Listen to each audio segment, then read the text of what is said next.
greatest boss battle of all time. The battle for your body, soul, and your mind. Let me rewind. Once upon a time, before this word became rhyme, we were multi-dimensional, pure and aligned. Everything we did was heavenly, divine. Only lived in truth, authentic we shine. But then there came a day that moved the hands of fate. Life would never be the same. Life would never be the same. Consciousness was programmed, turned into a game. Now you are ascending, healing all the pain, breaking out the matrix, no more guilt or shame. You got nothing to lose and everything to gain. Open up your crown, rise up and say, we already won. We already won. We already won. We already won. We already won. We already won. We already won. We already won.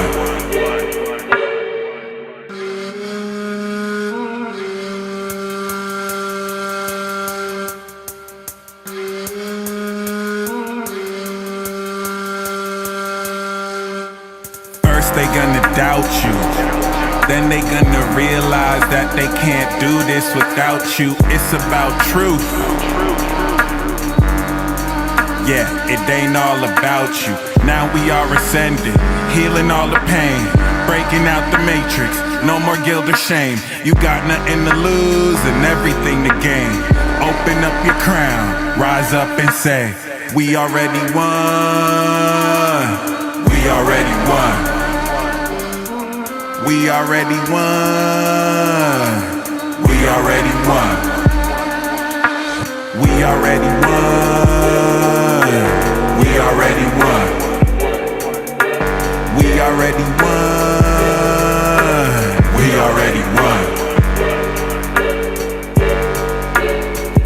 No matter what happens, stay true, 'cause it ain't all about you.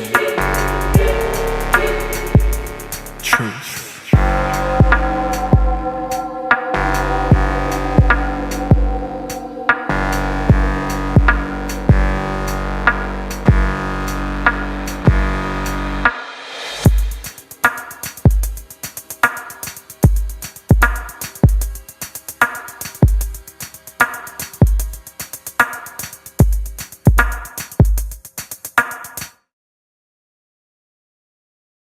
All right, welcome Wednesday, people. It is Vibe Rant time, and what a good way to kick it off. I'm already like so fired up. We already won.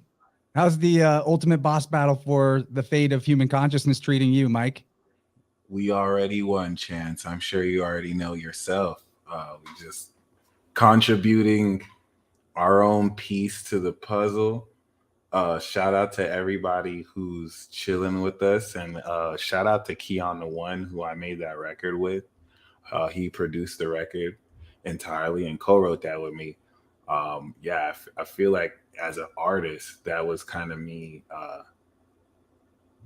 kind of stepping more into an artistic direction. So I appreciate you playing that song. Yeah, man, I love when there's something like that I can bring to the.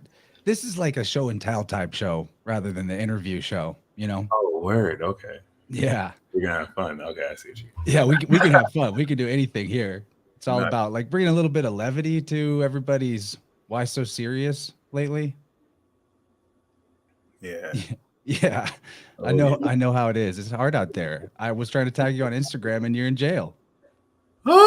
You would think that I did something actually heinous, like post naked pictures or like hit on underage women or say anything actually offensive. It's actually kind of interesting, but I look at it as a badge of honor. A little bit of an echo going on. Is it when I talk or just when Mike talks? Maybe drop out and come back in. That could help. So is it an echo for me? They'll let us know in about 15 seconds. If it is, I may have a remedy. Yeah, let's go for it. Okay. Is this Mercury messing with us today? Not that I'm surprised. but I will be right back. Okay, cool. Yeah, so this is Mike Nnebe, aka the Peace Dealer. We had him on InnerVerse about, I don't know, seems like 6 months ago at this point. Eric says he does not see an echo. Nobody heard any echo. Davin, are you trolling me right now, buddy? That's a good one. Okay, no echo problem going on, so it's fixed. Beautiful. I think we got trolled a little bit by my buddy Davin. It's all right. They said they didn't hear it anyway, other people. So It'd be happening.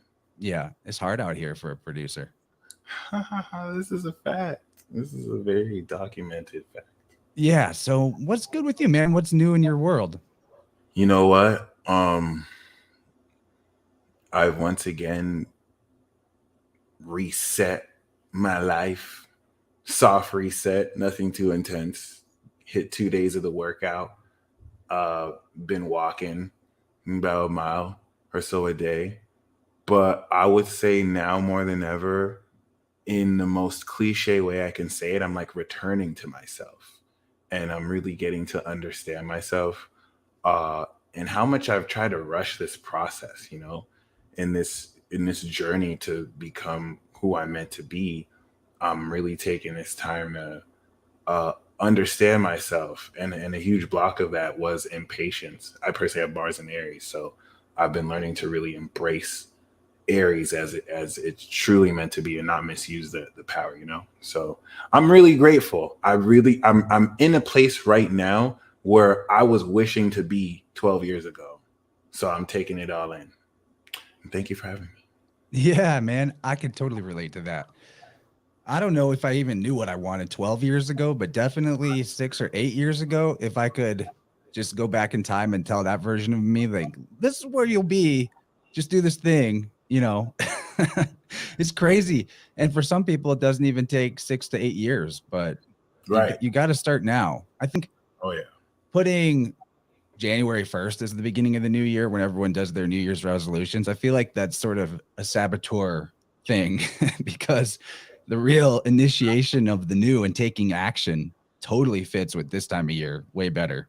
That's what I felt too with everything, in the sense where I actually tried to initiate things in the winter, and the reason why I didn't was because of my decision not to. You can blame a lack of self discipline or control, but mainly, you know, I felt a large part of my body just like, no, like, give me this time off. Like, what the fuck are you trying to do, sir? Versus this spring period where it's just go time. It's just literally with this spirit of spring. I appreciate you saying that too. Shout out to the exalted spirits, the sun and Aries. So, you know, yeah. I'm really coming into more how much I may have given my power away by giving myself reasons to feel happy, or not happy, but being reasons to feel like confident and feel good about myself. And now I'm just like, F it. Like, I don't need to give anyone or myself an explanation. Yeah, buddy. I gotta also say that your glasses, how reflective they are, makes you look like an anime character. It's pretty cool. That's so awesome. That's been one of my biggest wishes, to become the anime character too, obviously. I mean, you just said that you're doing your anime transformation right now, right? Yes. Your anime character final form, maybe not final form, but you know, Pretty much. next This form. is my base form I'm evolving into. So I'm bringing in the summer body. And I've never ever been serious about that in my life ever. But now I'm putting in somewhat of an effort, and we're going to see that effort increase over the next few days. And I feel good. I feel great. More so just because I'm making the decision to do it, and there's a curiosity around it, and I'm embracing the adventure, because I've been so outcome oriented. I'm learning to enjoy the process, whatever that is. Yeah, dude. I had a great moment today.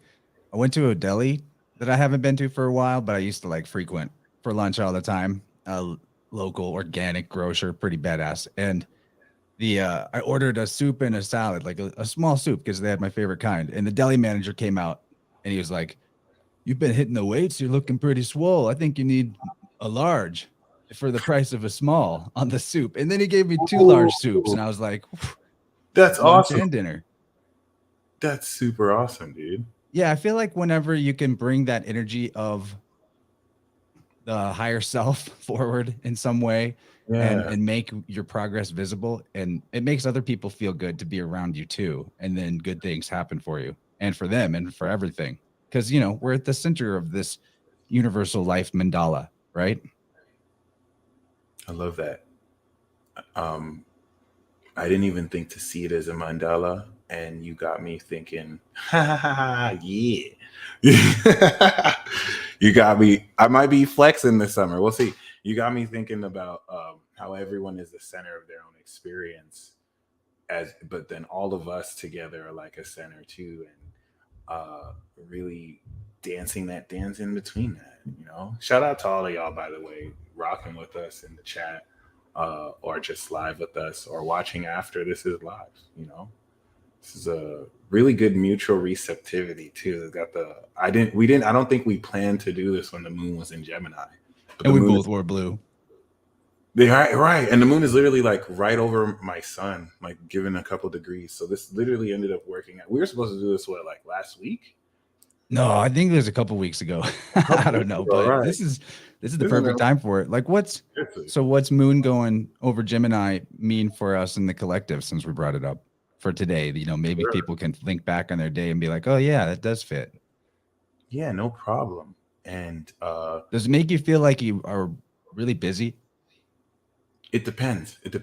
For some people, it could be a time of isolation, like if you're Cancer rising, or it doesn't even have to be based on that. Every single person has their own unique experience. But I'm glad you asked that, because and please hold me to this. Like, if this is what it feels like to y'all in the comments, please let me know. If it's not, let me know. But every time the moon is in any zodiac sign, but in this case, Gemini, it is a 28-day lunation cycle, right? So every 28 days, the moon revisits Gemini.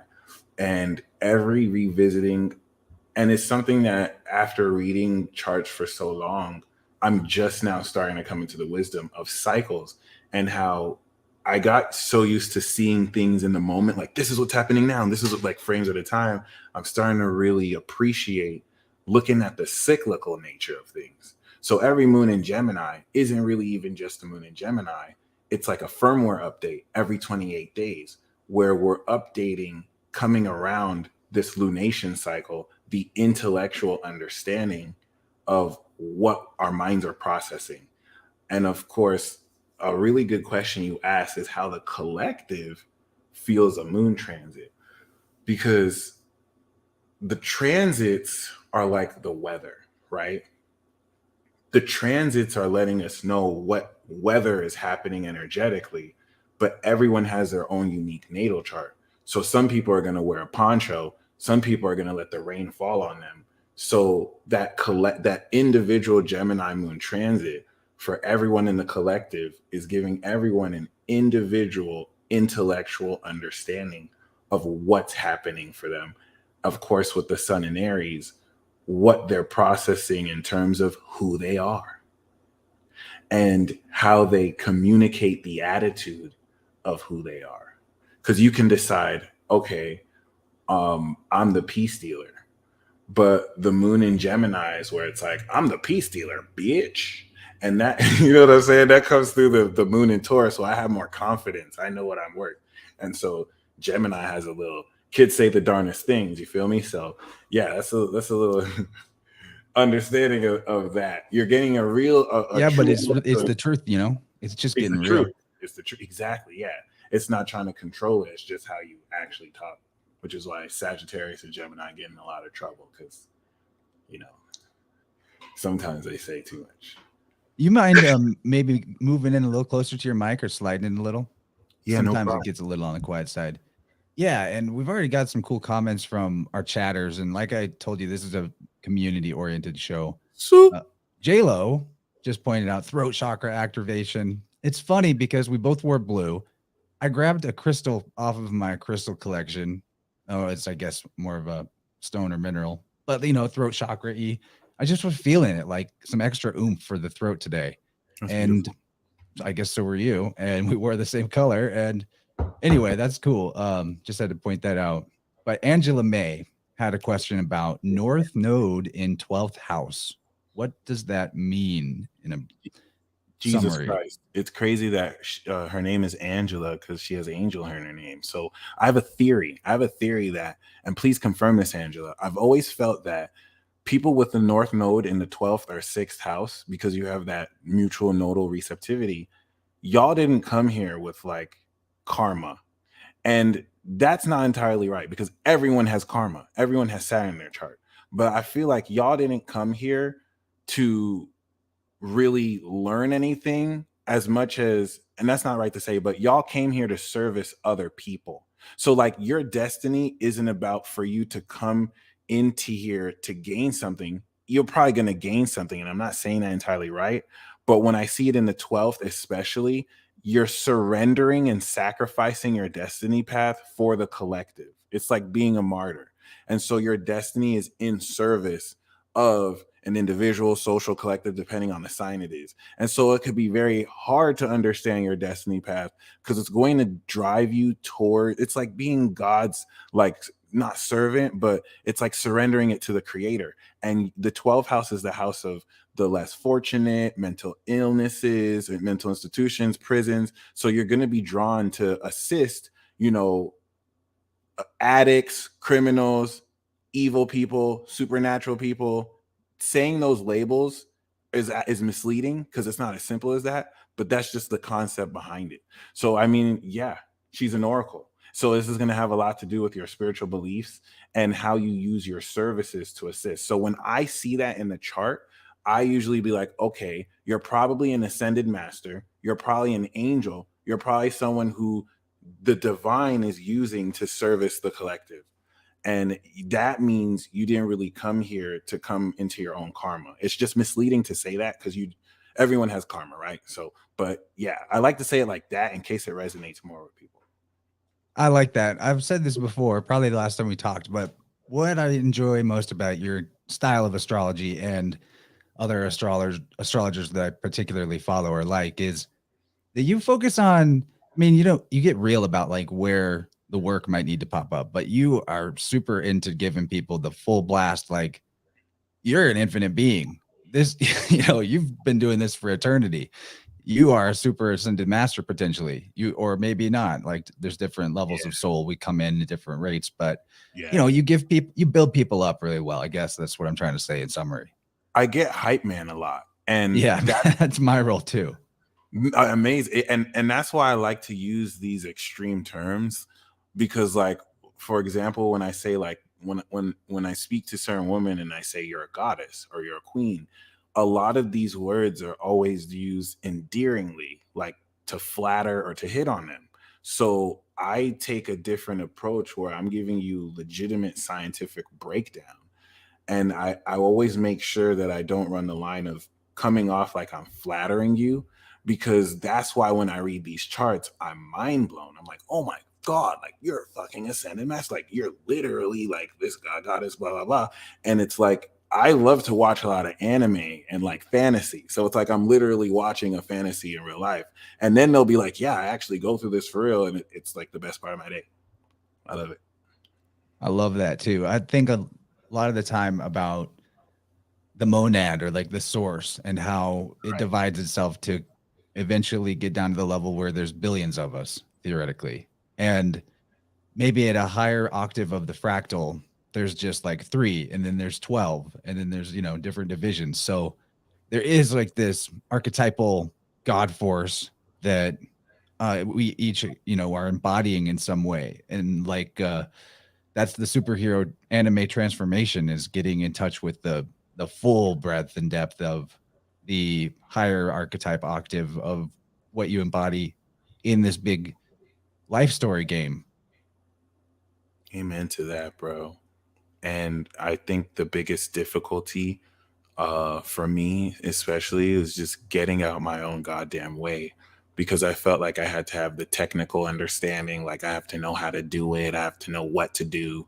And really for me, all I had to do was just believe I can do it. Like the biggest struggle really was just believing that I am this character, that I have this power, And once I did that first, everything else just kind of worked itself out. The knowledge came, the certain things I didn't even have to know, I just do. So I've just been staying there and taking my time with just doing that for myself, and in service, helping draw that out in others.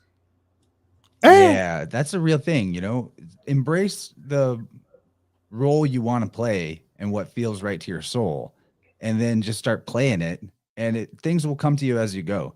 Like with energy healing, when in my younger days, when I was like a rave shaman, waving crystals around, tripping kids, trying to help them have a better time That's when awesome. they're having a hard time. Like a lot of I never got like Reiki attunement or anything professionally or in any sort of, official way. But the more I would just do it and seek to help, in the moment where something came up that I hadn't seen before, the idea of what to do to help with that would always make itself evident in my mind. And that has continued through into sound healing ceremonies I do for people. It's almost like the order that clients come to me is in the exact order that I need to learn things, so that I never get a client that I'm not ready to address whatever is going on with them. Does that make sense? I love that. It actually does. It reminds me of a very popular saying, adage and verse, God never gives you a challenge you're not ready for. Okay, so this may be an interesting question. Over on the Rockfin side of the stream, Braden asked if we've ever talked about the rising of the chrism for 3 days following the moon entering your sun sign. Is that a concept you're familiar with? It actually is. And I was actually going to mention that I'm going through my Christos activation. Can you elaborate on that like in depth? That sounds interesting. So I think it's a concept from Santos Bonacci or along that line. There's a specific PowerPoint, or there's a specific article I shared or saved so that I can read, because I'm not entirely familiar on all the specifics, but a Sagittarius brother, a friend of mine and brother, shared that with me. Shout out to you, Ryan. I'm going to see if I can find that link. But the basic premise is, once a month, you have your personal new moon. And once the moon transits your sun sign, this activates the Christos activation, or rather secreting liquid through your pineal gland, and begins the process of activation. So during these 3 days, it's suggested that you don't have sex, or you don't ejaculate, or you don't release any kind of energy like that. You don't really eat heavy. You fast and you be creative. And what this is supposed to do is raise this energy and then literally activate relative to that cycle and move forward. It's a lot deeper than that, but that's really the main basic gist of it. Okay, so if you're gonna make a run on that, you might want to do it like every month, because the activation isn't going to go full blast all the way first time probably, but as you get the pattern and you're cleaner, you come into the next one at a higher level each time, maybe. That is a fact. You said it so well. And the intentful aspect of it, you being conscious of it, adds so much more, because fasting does so much already. So resetting your personal biology with that new moon, it is a main part of it. And yeah, it's a practice I'm going to be doing more so every month too. That's cool. I don't know how I missed that detail, because I've heard of the whole concept of, raising the oil, the Christos, the chrism, and the type of abstinences that help with that. But I've somehow missed the detail about the new moon. That is really interesting. That might be like some key information. Santos is quite a reservoir of information. We had him on last year. Awesome. Yeah. So here's a very specific question. And people out there would love to keep fielding questions. I also linked the call-in line to the Telegram channel. You can even leave us voicemails. That's fun. So, hit us with questions. But Davin wants to know what you think about Uranus this is very specific, Uranus at 29.55 degrees, 12th house Libra. Oh my God, that's crazy. That's literally crazy. I don't know what else to say. And that's crazy. The person asking that, your life is crazy. You know you can't enter any social situation, and your very presence just doesn't start to make shit go not crazy, because that's very dangerous. 12th house is a house of hidden enemies. So Uranus is such a volatile, chaotic, that once you enter a social situation, anyone that has anything against you, crazy random shit will just start happening. They're going to act uncharacteristically, and they're not, Uranus is invisible, so they're not going to see that it's because you're there, right? You probably have your rising in Scorpio. So please confirm that, Nnebe 17. I want to know first if that's what you experience, because that's also a superpower. It's an element of hidden genius. But I'm very passionate about 29-degree planets, because they're points of mastery. 29-degree Uranuses are some of the foremost geniuses of the world. It's just, it can also express itself in madness and craziness through other people. And then 12th house is a supernatural house. It's just, since it's a supernatural house, it's a very dangerous house because it's a hidden house. So this to me is a master psychic, but we don't live in a perfect world. So it's crazy. It's literally crazy. And it's having to surrender to that sense of genius, even if everyone else thinks you're delusional. Yeah, Devin was the homie that came in and thought we were echoing because he had other browsers going of the same stream. So, you know, that's almost like a reflection of that. He enters the scene and there's a little bit of a chaos bomb blow up, but not intentional, not malicious. He's a good dude. That's deep too, because I always notice technical glitches with Uranus aspects. And that usually happens consciously or unconsciously to block information.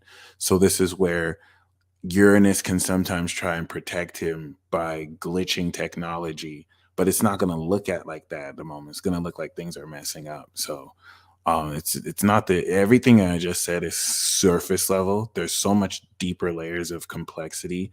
That is a very masterful aspect. Like that's supernatural. So that's why I kind of answered it that way. Science hasn't really caught up to those quantum mechanics at a social context. So there's only so much I can say about it. So thank you for asking that question. It's very fascinating. Yeah, great question, Devin. He's a pretty adept astrologer himself, actually. So you talk about Uranus like you have, you know, like it's somebody you know, you have a personal relationship with. And I assume that maybe goes for the other planets. Yeah, are they like practically old friends at this point?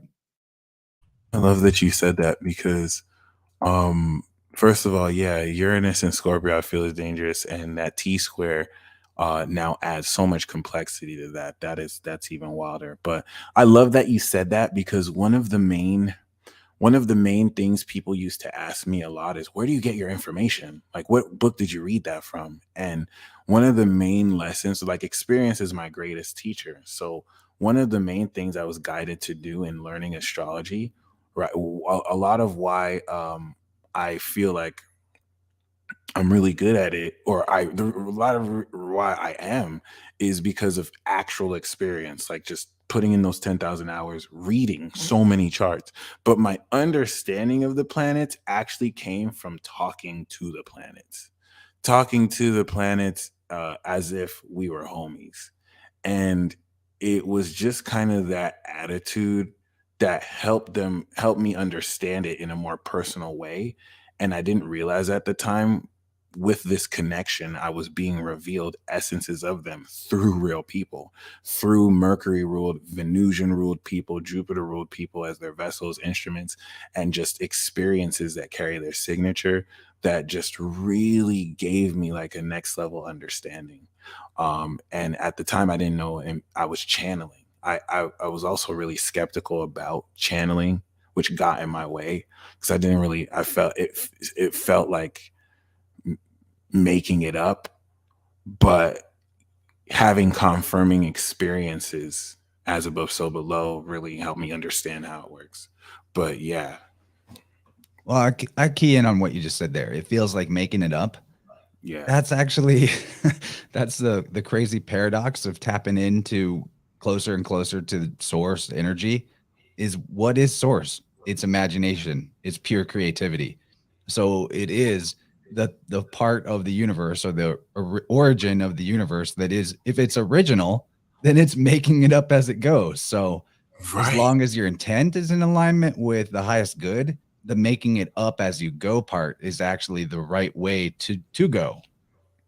And I love that you said as long as your intent is aligned. And yeah, that imposter syndrome was crazy starting off my journey. But yeah, that intent in line is amazing because that's what it really humbled me as. Like a lot of it is it's making it up as you go, but in that alignment of integrity. So you're not making up lies. Like everything that's processed moment to moment aligns with a reality. So it completes that equation, which is really cool. So when you're talking about like channeling, but also interacting with people from the perspective that they are kind of an avatar of the whatever planetary force rules them. What is that like? I mean, are they just coming at you like everything's normal and cool, but in your mind you're like, oh man, this means this, and I'm getting a whole nother message from it? What do you mean by that? Oh, could you say that one more time?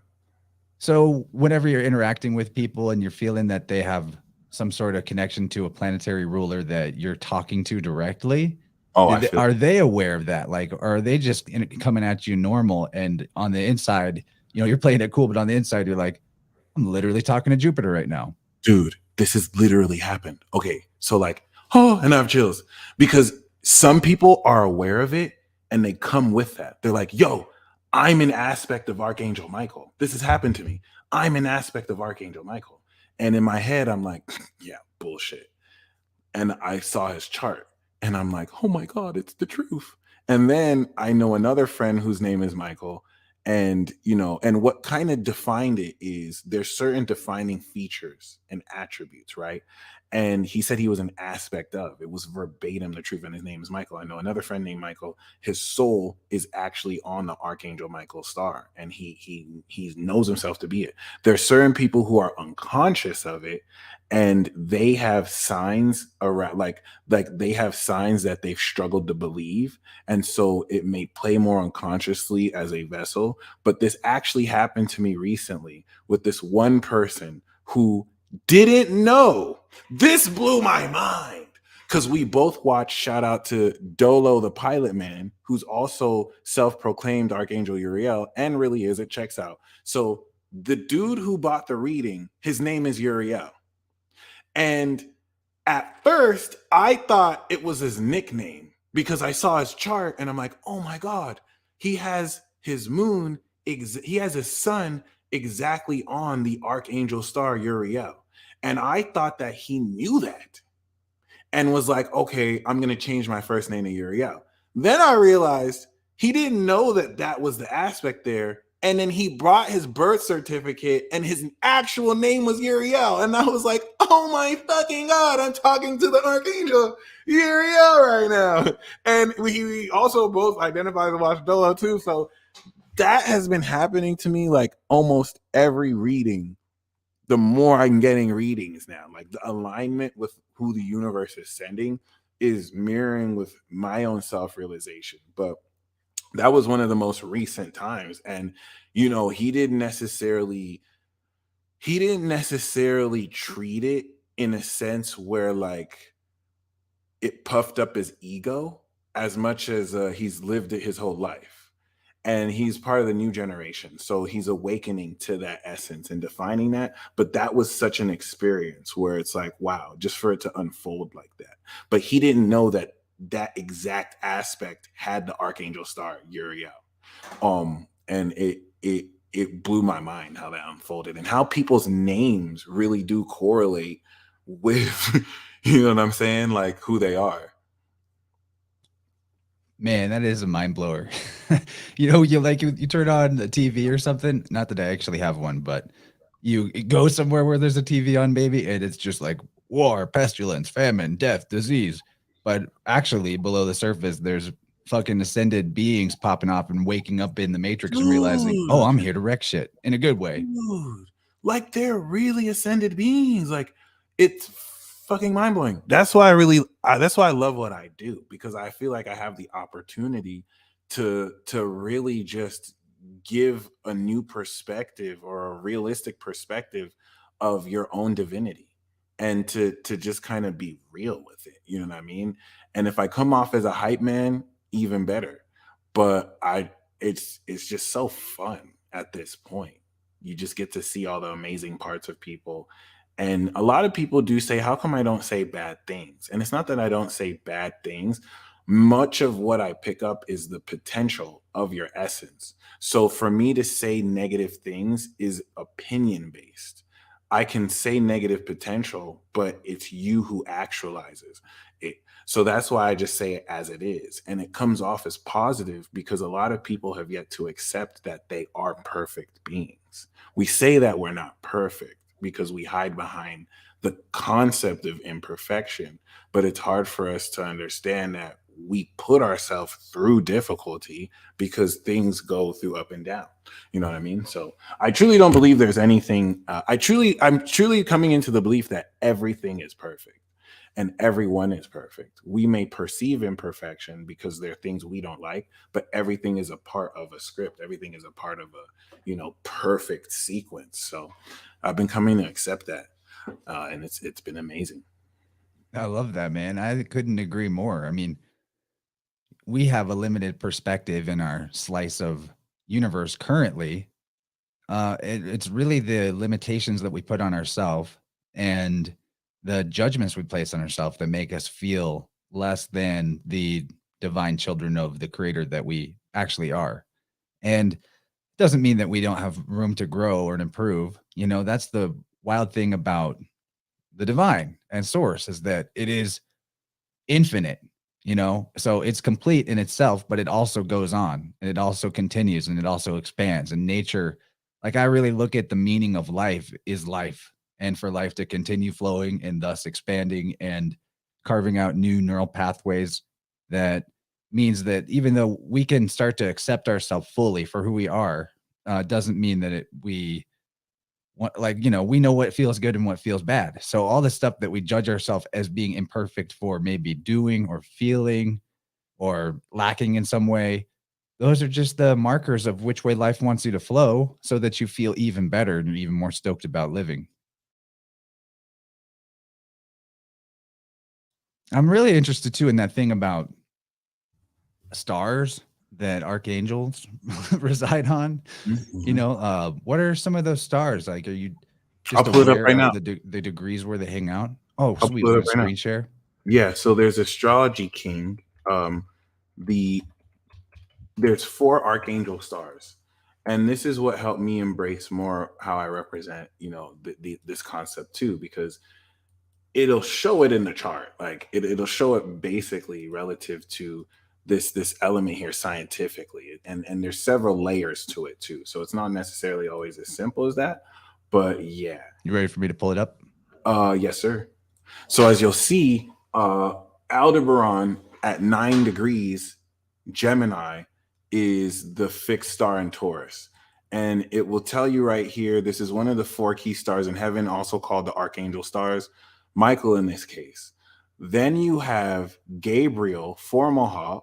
You have Regulus, which is 29 degrees Leo. You have Antares, which is 9 degrees Sagittarius right here. Antares is the Uriel star.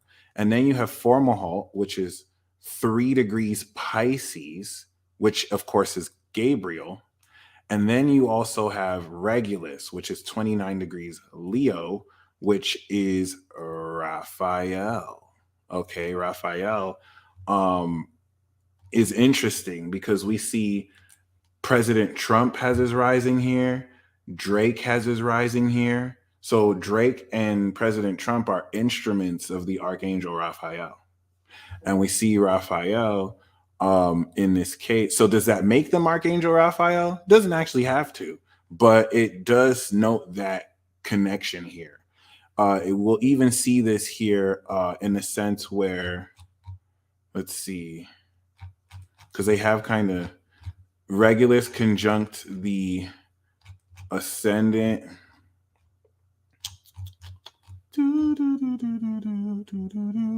It's said of the archangels and the hierarchy of angels in general that they're almost like unable to disobey the will of God or the creator.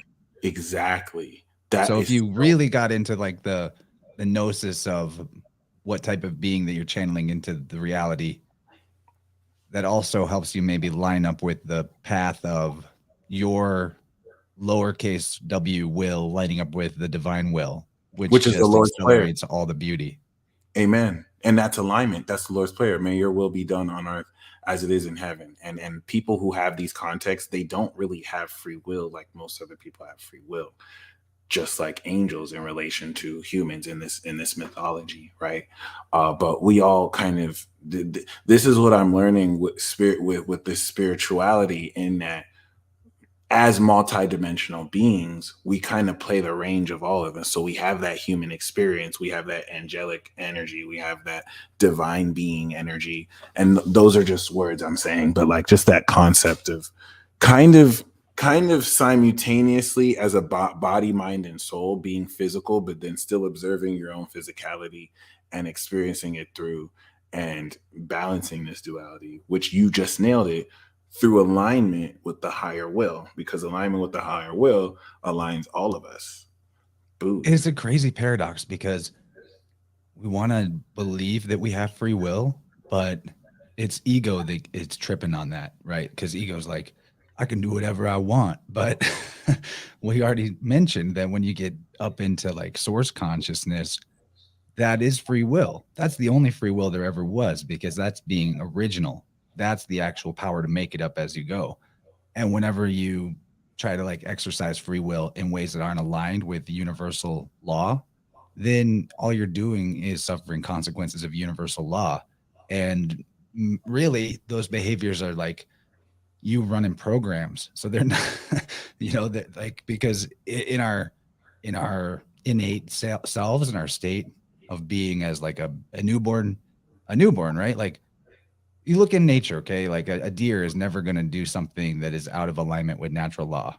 It's just, it's this weird trauma schism that happened in humanity at some point a long time ago that gave us this ego self that wants to have its own version of free will that can be like, I'd rather rule in hell than serve in heaven. But the beauty of getting into that source consciousness is that that's where the free will is, because that's where you get to be the creator again. You don't have to be the creator responsible for everything on earth and in heaven at the same time. You get your slice of the infinity, which is still an infinity, because no matter how many ways you divide infinity, it's still infinity. So that's when life gets fun, is when you're like, okay, I'm here to create. Now, what is it that I want to create most? And that's what life taught me. Like, we don't even need all this excess resources. We barely need just enough. And like, the less is more, So, I mean, everything you said sounded like a Luciferian. Everything that you said regarding that willingness to do what thou wilt sounds like that Luciferian Satanist doctrine that has kind of created that schism. And really, the whole basis behind that, using the new age philosophy to trick people into, we're all one and we're all connected, just do what you want in the highest good of the law. There's truth to that. But a lot of that really is what you said. It's like having their own version of that. And I don't want to be so quick to demonize it as much as to just look at it objectively for what it is, a deviation from the higher will. And not necessarily paying too much care for the consequences of the hurting the free will of others. Hey, thanks for that tip over on Rockfin. Nick Veliquette. I went to high school with a guy named Nick Veliquette. There's no way the same guy, right? It's a kind of specific last name. Right, exactly. But okay, so we got some memes shared in our call-in line. I figure we better hit them up. I like to put the memes up that people share.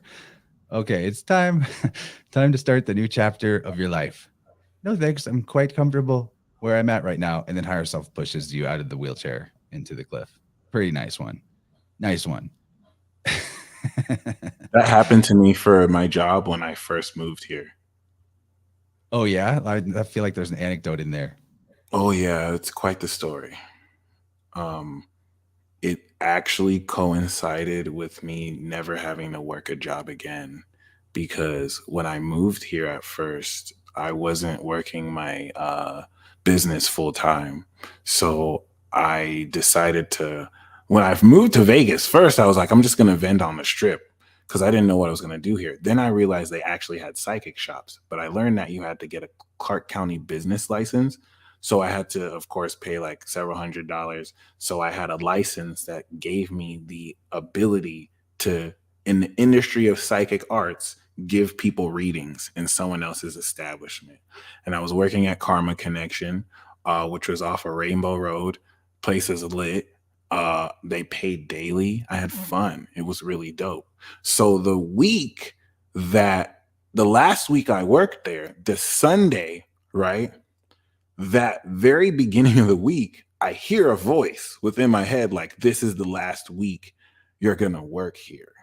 And I'm like, bullshit. I like this job. Like, I don't know why I would stop. Like, it's lit. I get to just come in. It's chill. And the overarching message behind that was you're ready to step into your own independence. But I didn't see how at the time. Like, I wasn't pulling that in. And so my friend from high school came back to Vegas the end of that week. Two things actually happened that week.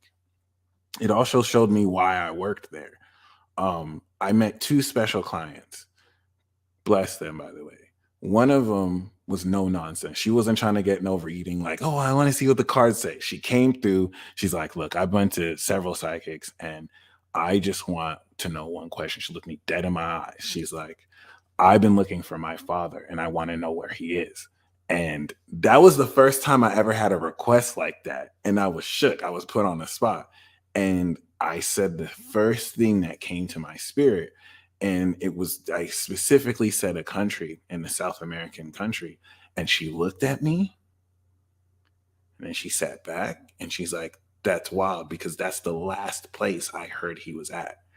And it kind of gave her some hope as far as where to look.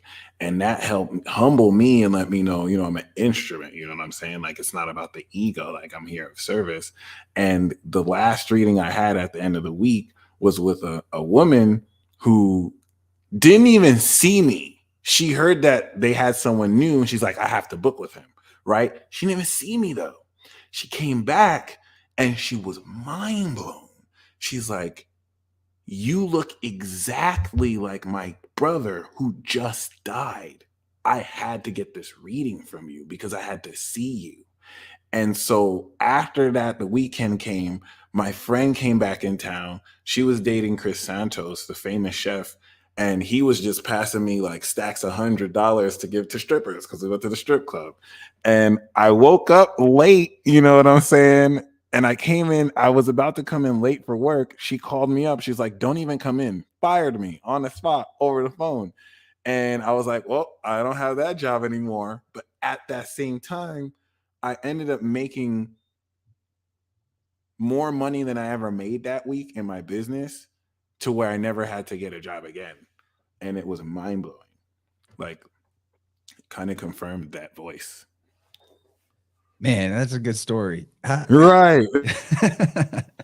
I've actually had it happen to me a few times that I can think of where somebody, like a stranger somewhere, decided to chat me up because they say that I look like a good friend of theirs or a relative who had just died. And then we have some sort of conversation and connection and some information gets transferred between us that seemed like really important to them in that moment. So there's something up with that. I think it goes into that idea that we're kind of playing out as like, there's a daemon type idea. There's this archetypal force that's higher up the octave that's controlling multiple human beings, not controlling, but like experiencing the reality through multiple human beings. And I think they're controlling. controlling, yes, experiencing for sure, but an element of control. And I want to really expand on that because that's my biggest it's one of my biggest passions right now. First of all, relative to that woman who I met, I had moved to another apartment since then, and like 2 or 3 years later since then, she was one of my not Uber Eats but DoorDash drivers. And that was a trip. Like, oh shit, it's you again. Like, she recognized me. But yeah, when people speak about conspiracy theorists, when people talk about like, oh, how can aliens exist, or how can all you do you think it's just a boardroom meeting of people planning this? And really, it's kind of that dynamic. It's like that higher octave and dimension of these extra dimensional beings that orchestrate these events that play out in the physical. So that's how it's true but untrue at the same time. Man, I'm so glad that you pointed that out. That is extremely wise information, especially in, a genre like mine that you might call conspirituality, because I dive into both sides of it. Conspirituality, Yeah, because yeah. one informs the other. If you start going deep down rabbit holes and you realize that reality is not this physical Monopoly game that we were trained it was, you're going to run into spiritual ideas eventually. And if you go deep enough into your own self on spiritual development, you're going to start running into crazy conspiratorial rabbit holes, because you're going to want to get healthier. And you realize that you need to get healthier across all metrics to ascend spiritually in any way. And they're going to be like, well, how did I get poisoned in the first place? So they lead to each other. But what you just said is so clutch, because I've actually thought that too. Not only are there, spiritual forces that orchestrate the conspiracy from a level beyond and above and beyond like what human beings could orchestrate.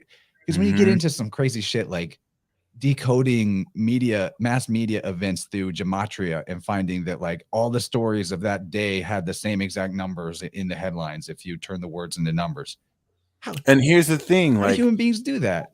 and that's the thing, like, and that's what I love about what you said. That's why people like dig themselves in a hole, because they see all these correlations and then they make the mistake of trying to make practical sense. They're using conventional logic in order to understand that's beyond human conventional logic.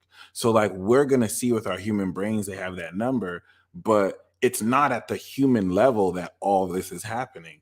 The human level is the manifestation of everything we're seeing. And I love that comment. We are the spaceship. So this is a way that people gaslight people. This is a way that these people who proliferate this use the invasion of postmodern conventional logic to put this veil over your face and not have you see the magic tricks that are happening, because they'll make false presuppositions as if they have to make sense on that level. Ephesians 6:12, when you remember that there's no physical human being that is my enemy and that the war is happening non-materially, you now start to see what influences the moods that pit us against each other, because we're self-inflicting harm to the body of Christ when we fight each other. And that's how powerful we are. Invisible beings, fallen angels, and evil motherfuckers have to divide us so that this spiritual war can take place in this physical dimension and play out this dance. And I hate saying it like that, because I feel like I just simplified an overarching complex plot, and it's way deeper than that. But I'm grateful to be a part of it, speaking with you about it. It's awesome. Yeah, dude, this is high level, high level awareness right here. I've also theorized before that dark occultists and probably, good guy occultists, whatever. I think that part of what helps orchestrate things on a behind the scenes level might be that more adept and people trained in like ancient mystery school, secret traditions and whatnot could be all going to the same place in the astral at regular intervals and like, meeting there, even though they're in different countries and getting, like that the temple is in the astral for them to all convene at. Does that make sense? That makes a lot of sense. I love that. And it makes me feel about how, you know, kind of like how there's that omnitheism where it's like everyone has like a bit of truth in their religious path, and then the syncretism, because there is that whole essence of what people call their gods is really just their rendition of their understanding of divinity, of how the story, even though different cultures have different ways of saying it, right? But the way I like to see it is everyone's wrong, but everyone has a piece of the puzzle that's kind of right. But no one has no one group has the right answer, because in our grounding of it, we lose meaning, but everyone is on the right path in a certain way. And I say that to where we can't attach to just one belief system, but we can take what works with that system to align us with the actual truth. Okay, so this is an out of left field question, but I lost track of it earlier, and it's a good one. What are your thoughts on Sirius, the star? Because there's so much made about Sirius, and when you start studying mysticism, and Dakota posed that question over on the Rockfin side. That's a good question. I'd like to know your thoughts on Sirius. Shout out to the Rockfin questions. Y'all are killing it. Those are awesome questions.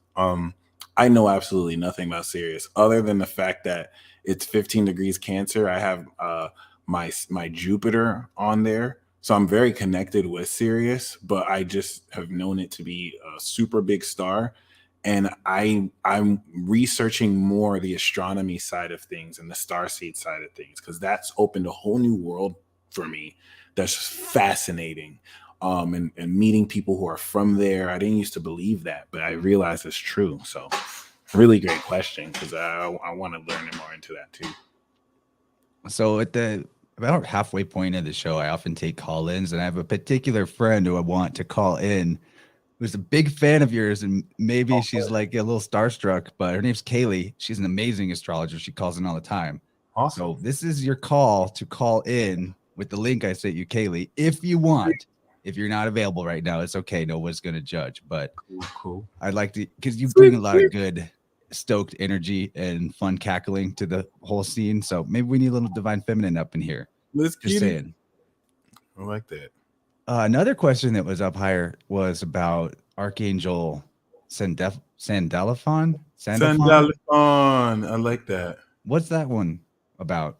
So I love this because when I first started doing this journey, like I didn't really believe in angels like that. Like, and interesting that you mentioned Polaris. I'm not sure if you mean a system or a point, but no, I haven't looked into it as much. That's a really good point. I'm gonna actually research that. Yeah, but that's the North Star. The North if you were Star. to do the time lapse photo of the stars rotating, in the dome, it's the point that would not move. It's the throne. North and throne are anagrams for each other. So it's kind of like the most high point of the sky clock. Wow. Me and Mario, that's the guy symbolic studies. Especially him, but we've been digging deep into all the mythological symbolism that seems like it's referring to one thing, but occultly is actually referring to the pole star, the North Star. Oh, okay. I have to look into that then. You would love Mario's channel, Symbolic Studies. You should have him on a peace talk, dude. You'd love this guy. Next to that. Hit him up, Mario. So his channel is all like 3 to 5 minute, probably mostly 3 minute breakdowns on just like one specific thing. Like he'll go deep on a specific tarot card or go deep on just like Aries, and he does it seasonally too as you go through the season. That's awesome, dude. Yeah, I'll definitely reach out to you. He's a wealth of information. Hey, we got you, Kaylee. What's up? Soup. Word. Shout out to you, Kaylee. Kaylee is one of the reasons you're muted right now, though. Can you answer your question? Okay, there we go. What's up, Michael? I appreciate you.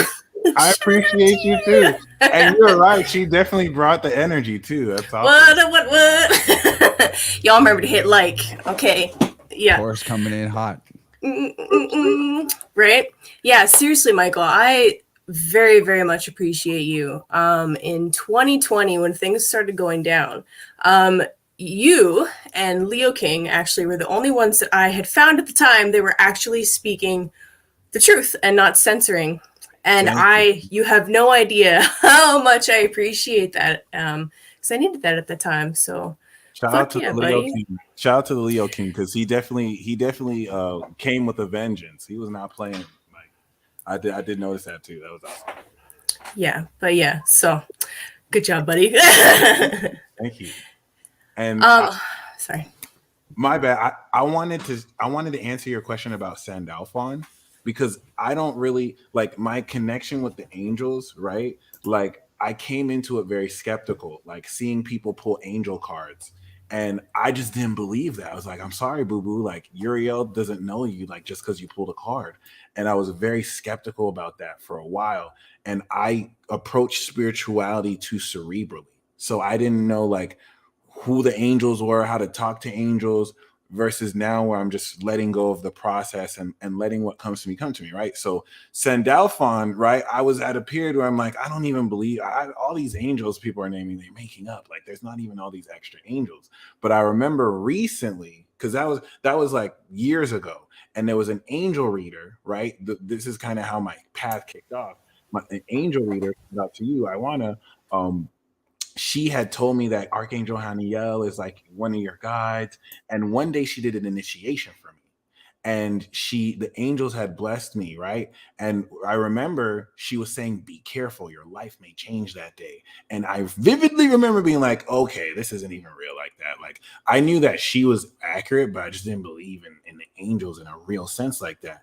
And that day I got kicked out of my uncle's house. And it was the day I created my Peace Dealer channel. And I ended up moving to California and living in Koreatown. And like, it set me on my path. But fast forward 10 years later, I remember I would always joke and be like, oh, I got Sandalphon and Metatron with me. You know what I'm saying? Like, but I didn't really take it serious. And then my Sagittarius friend came out of nowhere and was like, yo, I had a dream about you. And Sandalphon and Metatron wanted you to know that they follow you.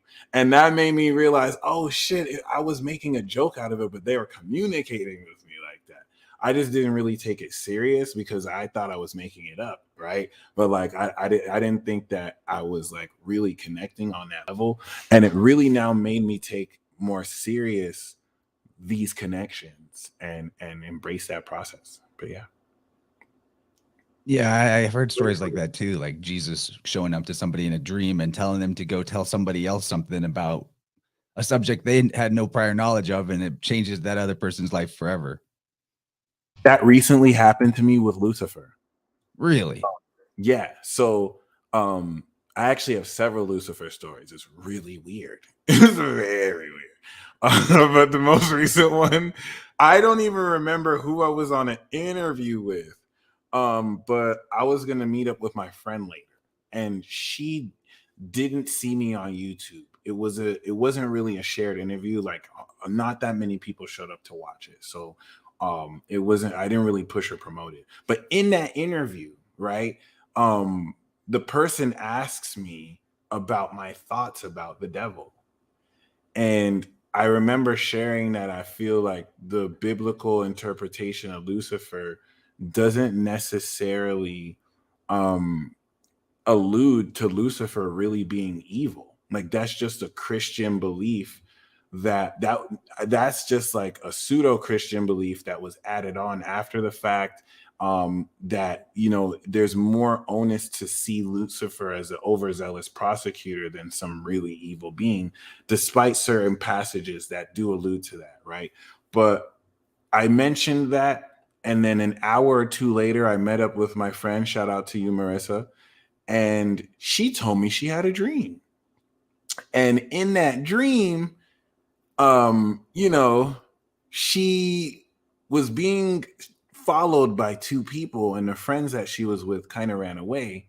But while they were about to molest her, this black figure with horns comes through, kills and rips one of the dudes in half, and then breaks the other dude. And, you know, she was all like distraught, like, oh my gosh, who are you? And he said, he's Satan. And she was like, wait, I thought you were bad. And he was basically like, no, we were tasked by God to be fallen and to tempt people like this. But there's so much darkness. Now we're actually helping the light. And on some real shit, like, normally I wouldn't really believe anything like that. I would be very skeptical. But knowing that I talked about it literally an hour before and it being reflected, just kind of like, oh shit, like, that was kind of spirit, like, yeah, peace dealer. Like, what do you know? How are you gonna doubt that now? So I was like, wow, it was very life-changing and profound, because It's a wild mental image. It is. She's Scorpio rising. She got graphic with it. I was like, oh my god. Yeah, see, and then whenever we are in this mix of conspirituality like that, and there's so much said about Lucifer, it's kind of funky how you described Lucifer as a overzealous prosecutor. Well, and then what happens in kind is that like everyone's opinion of Lucifer is pretty zealously judgmental, right? And what I'm about to say is not like we're supposed to, like when you bring up words like Lucifer and you're like going to start accepting parts of the reality fractal that are extremely judged and hated as integral parts of the greater self that we all are. Some people are immediately going to jump at you and be like, "Oh, that's it, you're Luciferian. Sound the alarm." Whoop whoop whoop. And that's not what you're saying or I'm saying at all. We're just saying that this is part of existence. And then you made the greatest point that like every aspect of existence has its divine role and task. That's how I feel about Saturn getting crapped on by the conspiracy community. I'm like, you guys, you need structure and 3D reality and responsibility, and come on. No, I'm glad you brought that up because people are trying to tie it into like a Saturn worship cult. And what I see about that is it's kind of half true. Like you will see there probably are people who worship Saturn, but like it's kind of more like the dark side of Saturn. So people now blame Saturn for that and be like, see, Saturn is evil. And it's like, maybe that's just the dark expression of that versus the light expression. I like to see the dark side as the traditional devil and the light side is actual God. You know what I mean? Like the integrity of it. So yeah, it's really interesting how people kind of play with that. Goat Squad, what up? Just saying. Yeah, I had an experience one time where Saturn was like, "Oh, you don't like me? All right, let me just show you what it's like if I just completely dip from your existence." And so I had this crazy Kundalini like lift off, but in the process, the only way I can describe what my reality became for this several hours, it was almost a whole day, was like, this was not drug induced or anything. So it was intense. It was like everything that was in a container was out of its container. So I was like seeing the inside of everything, but also the outside at the same time. And I had like lost my ability to differentiate between one being and me. Like everyone that I would talk to, I was like, I think I was seeing them like it was me talking to me like in a mirror. And there was a lot of other stuff involved with that experience. But at a certain point, I was like, I need to put everything back where it goes. And I didn't realize it was Saturn that was teaching me the lesson until after the fact because I was so disoriented. But, you know, Saturn's got that scythe. He divides. And when I came to come down from this crazy like trip type experience, I focused on words that began with D, you know, like down, down, down, divide. And it worked actually. And I got back to a more normal state of consciousness. But that was a huge lesson because I was like, oh, we can't demonize this one aspect of just because it's here representing limitation. Those limitations are actually what give us the ability to have a coherent physical reality experience. Was it like getting punched out of your body by a Doctor Strange, like Spider-Man? Oh my god, that's wild. I love that. I like the No, it was more like everything was moving around me, even though like in the 3D I was walking around and doing stuff. It was like I was inside of a screen and stuff was just happening in this big nature fractal. When I thought of something, it would just come out of the swirl of crazy energy and become physical manifest in front of me and then kind of like melt back into the swirl. It's really hard to describe. Pretty hard to put into words, but I'm positive at this point in retrospect, Saturn was involved. Apparently, Allie Berry said she had a similar thing happen. So, I love that because like my respect for Saturn matured as my age matured. So I saw Saturn as like the super powered evil side of me. Like, oh, this is the reason why I'm blocked and limited. And like as soon as I had my Saturn return and I was coming into like lessons of integrity, I was like, yo, you're the greatest. Saturn, you're literally the greatest. Like, this is dope. Like it just completely changed. And it made me look at Jupiter different now too. Like Jupiter, I'm gonna let you finish, but Saturn is the greatest. Yeah, you're Saturn in Capricorn, right? Yep. Yeah, so Nice. I had that thing happen right after my 30th birthday. So right in there. Yep. That big old 30. That'll do it, yo. Kaylee, I bet you got some observations or questions to toss to Mike. You've been following him for a long time. You're literally one of the two people that got me into his stuff. Guild I Wars, say baby. two people. There's way more than that in our group, but you know, you guys were like, check it out. Okay, first question: when are we getting more World War Zero? Yo, you're right. You're right. I need more info on double agents. Okay, I'm doing research. I have to redux that because like my whole understanding of it is so much more evolved.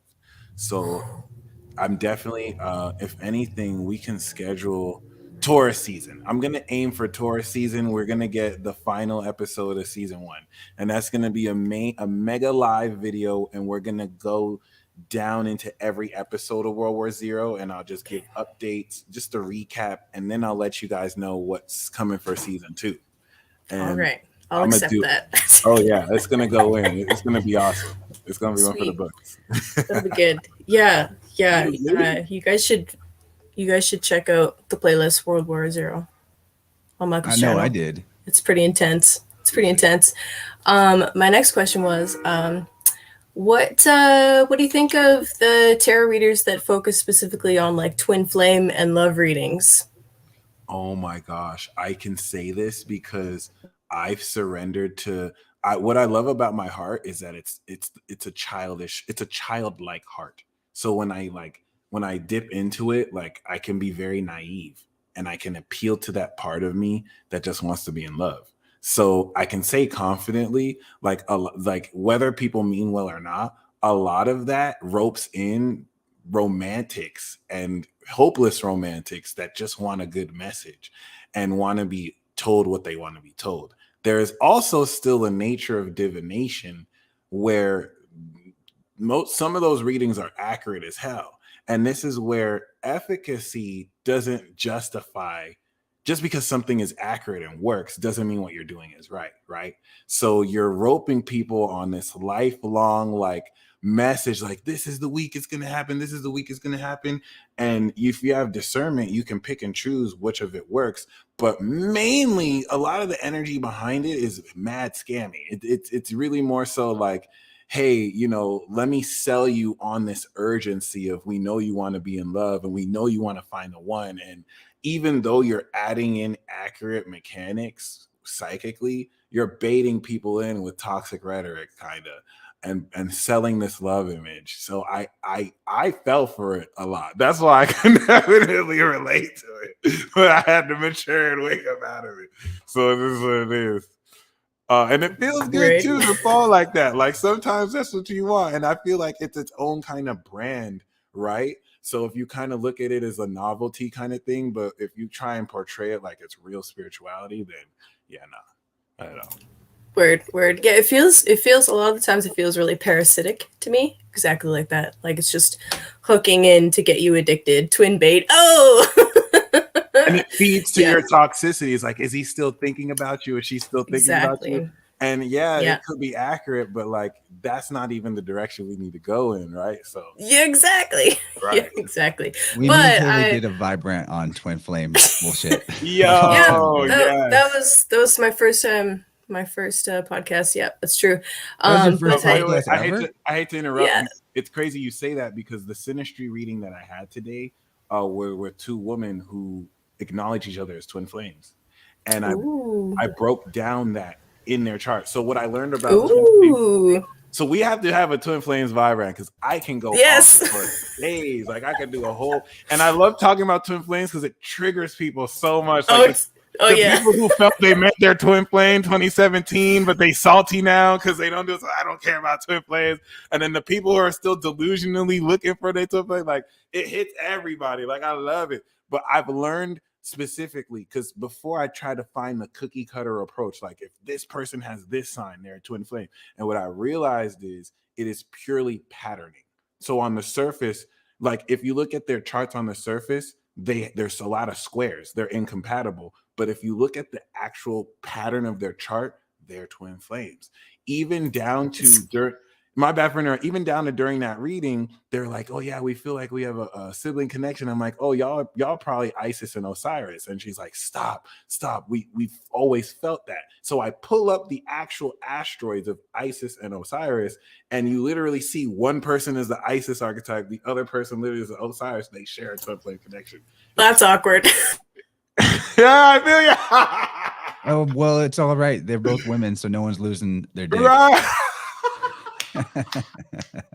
Which was really beautiful because like I've always been very skeptical. Like when people say they're twin flames, I always don't believe it. I always believe you guys just caught feelings for each other. So my breakdown of that connection, I always take romance and love out the picture. Like if we took that out there, these are two people who have a mirrored union. Like their sun and moon is the same archetype in different signs, and they have so much mirroring aspects that if you took that out, they still have a true union. And to see that between two women shattered my old traditional beliefs on, oh, you know, it's supposed to be natural, it's supposed to be this way. And, you know, I still believe in that, you know, natural union, but it opened my mind to what love looks like, what unions look like outside of sex, outside of gender. And it was beautiful. I was so happy. Sometimes though, I'm like, maybe I'm just bitter as fuck. Guess you know. So we did that Vibe Rant just talking mad shit on twin flames and all that Maybe stuff. I'm just and then like mad. immediately I started getting like into a situation where I'm like, oh my God, was I wrong about all that? Right, yo, it'd be like that. And that's actually the biggest blessing / like in this twin flame journey I've had. Every time that I figured it out and I got it, God will be like, all right, next onion. And it's like, oh, I was completely wrong. And it's like a deeper rabbit hole. And it's like, no, this is it. And it's like, cool. And God waits until you figure it out and you got it. And then it's like, nope, you were wrong. Like, there's even more. It's like, damn. And so, yeah, I went through my bitter phase. I was like, yeah, fuck this shit. Like, nah, this shit ain't real. Like, Right. Yeah. The only one I ever felt anything like that for, I looked at our synastry chart and we have, oh my God, we have mutual Lilith on like Lilith on somebody's ascendant and Lilith on the other person's descendant. I'm like, oh fuck, this is not good. Yeah, exactly. Exactly. Like, oh no. I used to be like, that's just astrology. You're reaching, and it doesn't really mean. Nope, it does. It does play out. Like sometimes you'll think, okay, we're looking too into aspects. Nope, you're right. Like that's no joke for sure. That's tantalizing, spicy, for sure. Spicy, bad spicy. Too spicy. Bad spicy. Yeah. And then I learned the difference between soulmate connections and twin flame connections. That's legit hilarious, Mario. I got a new twin flame every 2 to 3 years. And it's never her husband. Yes. Yes. Yo. No, my husband's my soulmate. He's not my twin flame. He's my karmic. I hate when people say that. Like, that's not how it works. That's like saying my juice is my Sprite. Or it's not my Coke, and it's like they're all juices though. Like they're all liquids. Like it sounds like something, but that's not what it is. But see, we're already making this a twin flame podcast. My bad. All right, we do whatever we want, you know. Yeah. But you know what would be kind of fun? It's optional, but if you guys have decks on deck, it'd be kind of sweet if we each drew a tribe or a card for each of the fire, water, air, earth. I don't think we want to go through like all 12 sun signs, but I'm gonna bring I Ching. I got my Pokemon deck. Did you get your Pokemon? Nice. Oh, hell yeah. Oh, that is the best. People send you cool shit. I am so grateful. That's honestly one of the best things about this. Yo. So let's do oh my God, you guys, I picked up my deck. Look what's on the bottom, the fucking Ace of Cups. And then I finish shoveling up the 10 of Cups. Right. Well, the top of mine is on the well, which is I Ching. Wow. This is like the deepest water. Oh my goodness. Big water vibes. Wow. Right, must be that Jupiter. That Jupiter. All right. So this is a game everyone can play along. We're going to draw a card each for each of the different elements, primary elements of sun signs. So, you know, fire tribe, air tribe, water tribe, earth tribe, or if you want to call them fire benders. I kind of like benders. Yeah, I like benders a lot. Yeah. All right. So I think we start with fire benders. Where you guys want to start? Yeah, let's start with fire. Okay. I'm going to kick us off. We're going to start with I Ching. And this is just like a little oracle reading for fire people right now. And, you know, if any of it resonates, then it's also applying to you because we got all the elements in our chart, right? Kaylee, what's your sun sign? Taurus? Sun, Taurus, Moon, and Ascendant Cap. Okay, I wanted to make sure. Okay, so Kaylee P. Yeah. That's me. What's up? That's what's up. You got Uranus on your sun right now too. That's what's good. Yep. All right, that's what's up. I love that. Bet. All right, fire tribe. We got it's hitting the theme of we're hitting the theme of twin flames pretty hard. For fire sons, we got companionship out of the I Ching. This is number 13. It is the yang element supported by the clinging fire energy. And in the Eastern concept, the fire is about like your spiritual. It's very similar to Western fire, really. It's about what makes you passionate, what gives you inspiration, and your spiritual connection. So we're starting this off with the theme of some aspect of your life right now is very important for you, that you're either looking for companionship or you know where your companionship lies, or you're strengthening those bonds on purpose. You're recognizing the goals that you share with other people that allow you to have interdependence and still maintain independence and a mutual respect type of deal. So who's going to hit it next? We'll see how it lines up. Spicy. That fits for me as a fire sun. We got the world, Pikachu, completion. That's just amazing. I like to see this as the culmination of everything you've done, stepping into the next level of success. So congratulations, firebenders. If anything, I feel it's a huge congrats vibe and trying to get yourself out of the I need to do something versus like taking stock of what you've accomplished. Yeah, so in the companionship with the world, it's like you and your homies or you and your twin flame ready to take on the world and do whatever. Yo, that's it. So yeah, I hate to be the party pooper here, but you're gonna need to work for it though. If those companionships are not built upon a solid foundation of rock, but work for it, you know? 8 of Pentacles. So 3 of Swords. You gotta put in some serious work. Sorry. Well, it's all Taurus can't feel grounded. The work is to like dig into your own trauma, so you don't bring programming to the companionship and to your, you know, pinky and the braining it, taking over the world thing. This is Saturn and Libra, and Saturn demands that you come correct. That's true. You know what I love? So like we're kind of in the order of the zodiac. Kaylee is literally in the middle of us, like Taurus is in the middle of Aries and Gemini. That's so awesome. That's really lit. Hey, we're representing the individual signs. What up? So let's hit the Earth next. Yes, Earth. Or we'll do Earth and then Air, you know, since that's the order. And then actually, Chance, your moon's in Sagittarius, right? No, I'm Libra. My moon's a full moon in Your Libra on Aries sun. And Leo rising is what all this is about. Main character vibes. All right, so let me get my shuffle on. Earth tribe, you're getting the call to retreat. This is the also yang on top, but with the earth or the keeping still energy in the support. So this is all about finding your spiritual ground, which means literally going to ground. You know, like it's got the image of geese flying away, but this is about knowing the point at which, before you burn yourself out, you need to tap into the earth and actually get yourself right and take the time. Like right now, you're getting the call specifically. Take on some extra grounding practices.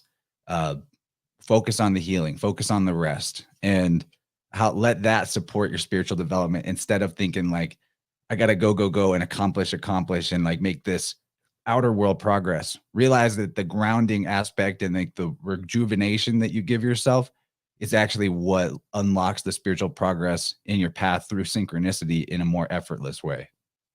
Damn, that was a message right there, for sure. And I guess an extension of that Ace of Swords, Lucario is talking about a brand new epiphany.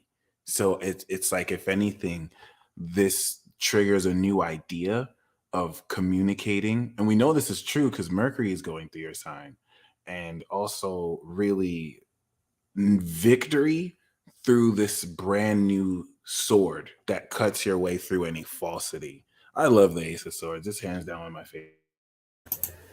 Baller. Well, Earth, while you're retreating and while you're getting all this wonderful insight from the ace, you're literally getting a call or giving a call. This is the Eight of Wands. So who are you sending messages to? This is telling you to go along, okay? You can, it's not about the melee fight. All right, you got to back up a little bit. Maybe shoot some arrows instead. Well, that's what the retreat's for, you know, get some range on them motherfuckers. Love it. That's good stuff. Awesome. Ace of Swords too, man. That's cool. Lucario being that. He's got fucking psychic sword fist hands. That is a cool deck, dog. Yeah. But the Ace of Swords is also one of my favorites too, because it's just like exactly what I just said. It's that you went and got grounded with the retreat, and then the insights are just welling up, bubbling up automatically, just like a meditation.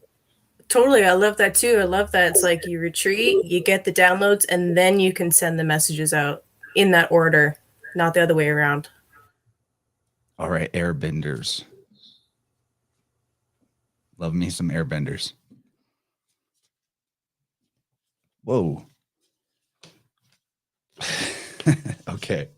We got dispersion. This is one of my favorite cards ever. It's number 59 in the I Ching. The element is actually air on top, the gentle or wind, supported by the abyss, like the deep, deep waters. So you see the guy on here. This tells you everything you need to know. This is very similar to a grounding type concept. It's about diffusing negativity and restoring harmony. So the whole message of this I Ching position is really about, like, right now, for airbenders especially, you want to look at your life wherever there's something that's out of whack, wherever there's something that's causing you friction or stress.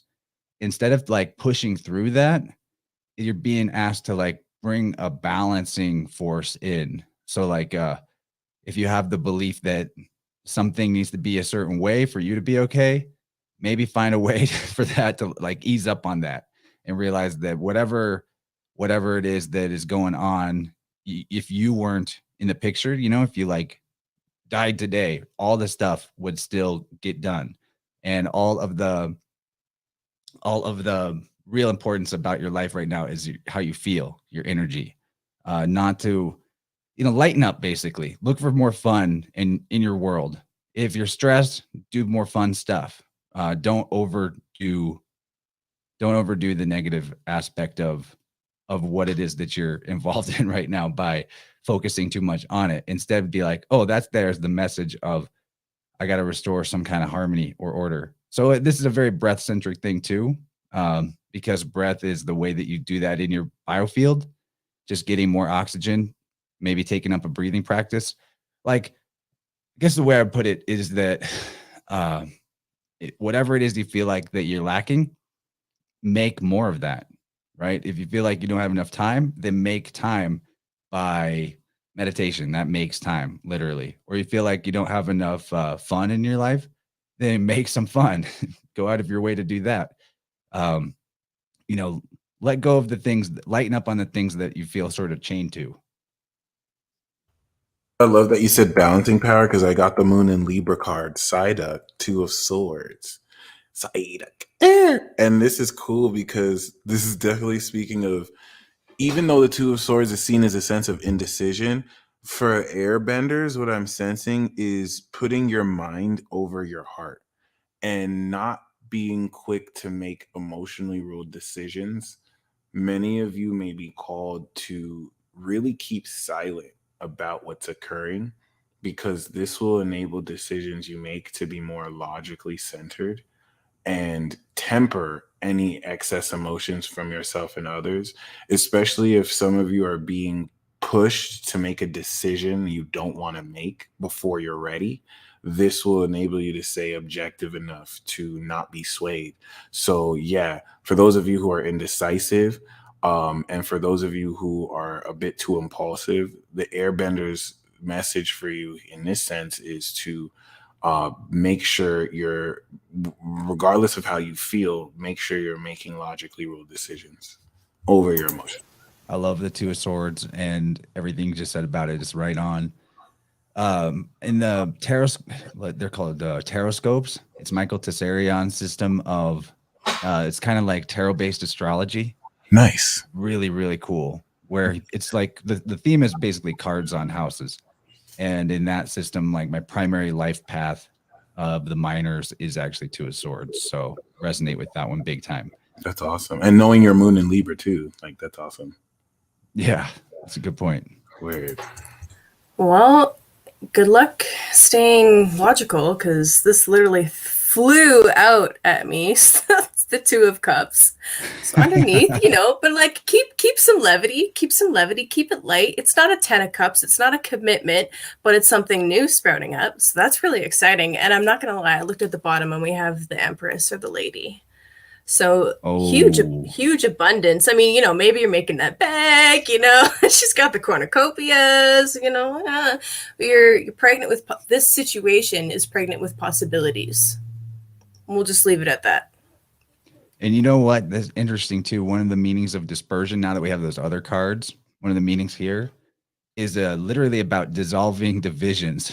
So Two of Cups and Two of Swords are both like, there's a divide there, right? Because it's two, it's dual. So interesting. All right, waterbenders, your time has come. What do we got? All right, so waterbenders get the decrease, number 41. So this is the keeping still energy over the joyous, the pink element, which is kind of like multiplicity. So this is basically like chill on expanding right now. It's about actually like you gotta drop something so you can pick something up. You're maybe, I won't say glutted with with stuff right now, but there's some element of your life that wants to come in and something that you want to bring in, but you got to just get real about the actual mechanics of that. Can you really even fit any other changes in your life right now? Could you add anything to the pie chart slice of your daily behaviors and habits? So where can you trim some stuff out so that what you really want has a chance to show up? This is definitely like calling you to make a sacrifice, but realize that the most powerful sacrifice that you can make to your own benefit isn't by sacrificing what you love the most, like Isaac, you're like Abraham sacrificing Isaac or something. It's actually sacrificing the parts of self that you don't like, that you don't want, that you remove those from the equation. And it's a lot more powerful because those can be the hardest things to let go of sometimes, but being called to get a little bit more frugal, possibly financially, but in just a general sense, however this applies to you, you're on the point of kind of contract. So it fits into that retreat theme a little bit too from before, and maybe even dispersion. Just remember that less is more, that simplify.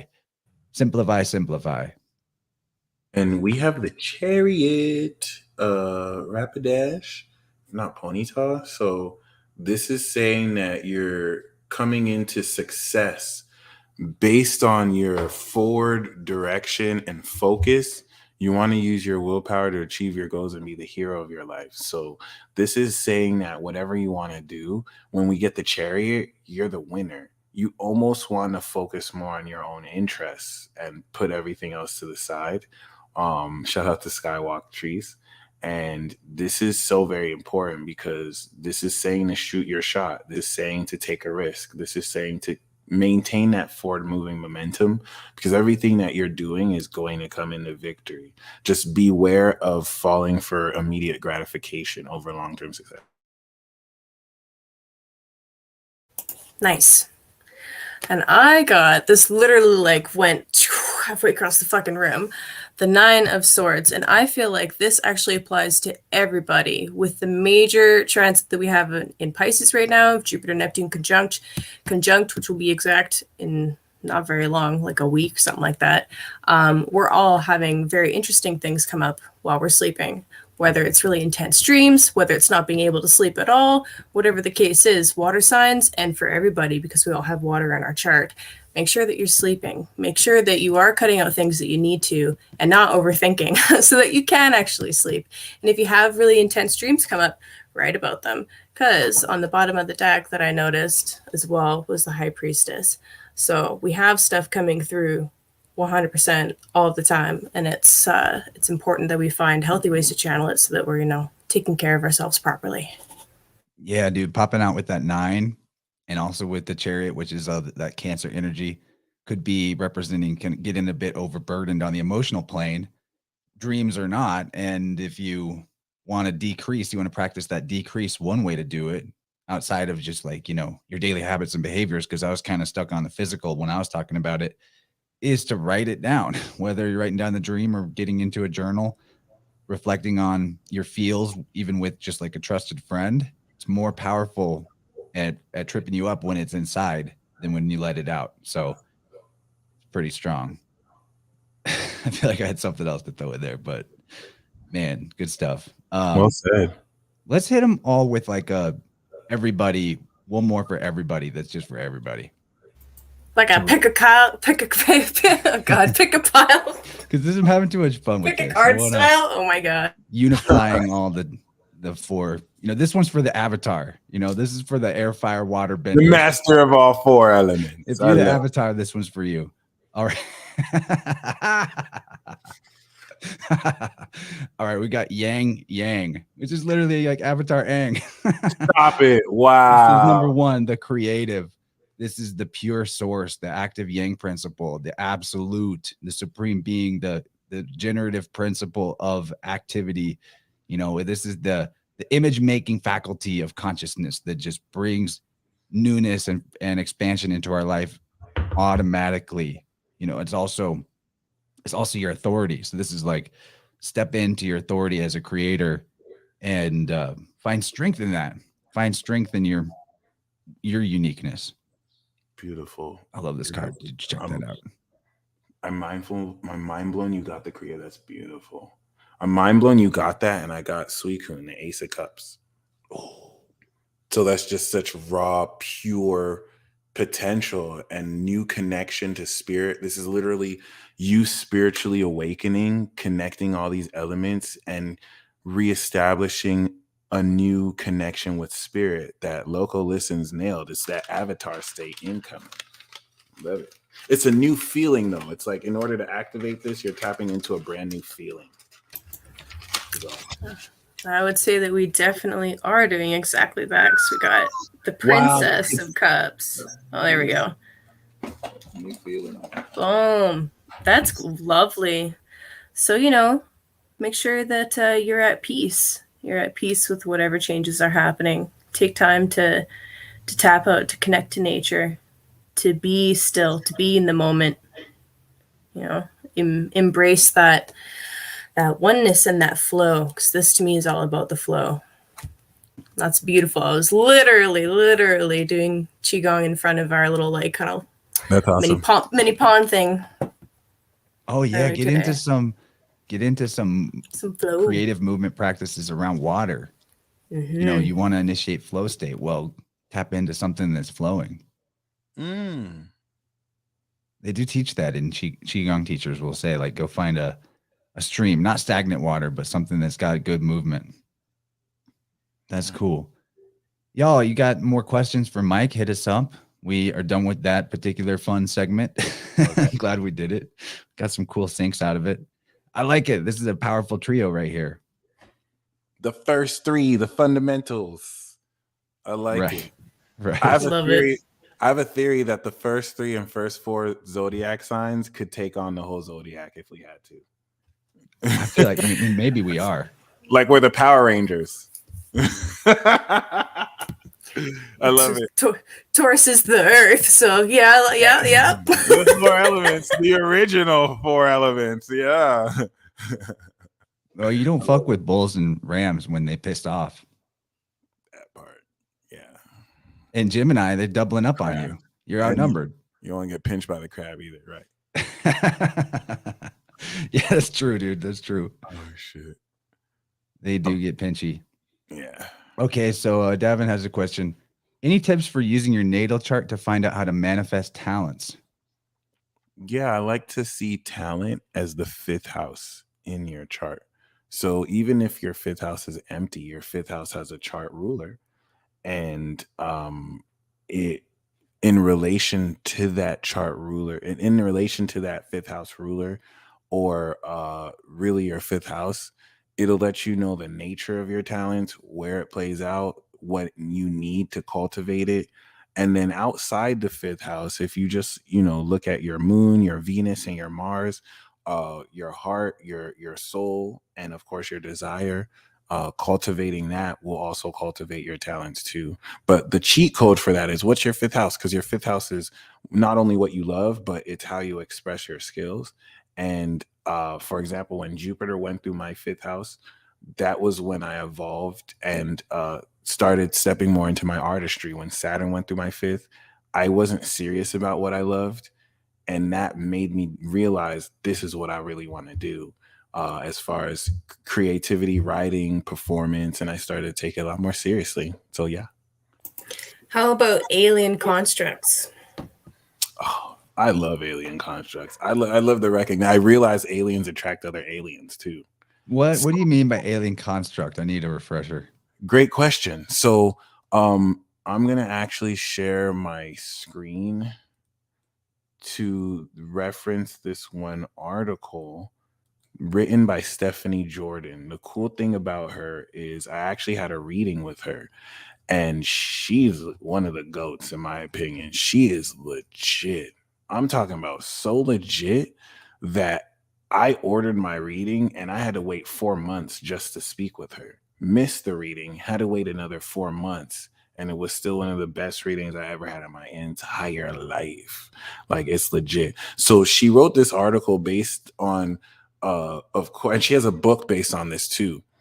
Certain people who kind of brought up this ideology, she brushed up on it. So you have alien constructs. This article will speak on the outer planets, Uranus, Neptune, Saturn, and Pluto, as outer planets. When I spoke to her on the phone, she said she wanted to add Jupiter there too. And based on that, they're power aliens, these outer planets that are on your sun, vessel aliens if they're on your moon, instrument aliens if they're on your rising, right? And then, of course, different, shadow activator bridge, which you can see in that article, higherselfcommunications.com. And I'll put that in the chat. It's one of my favorite articles.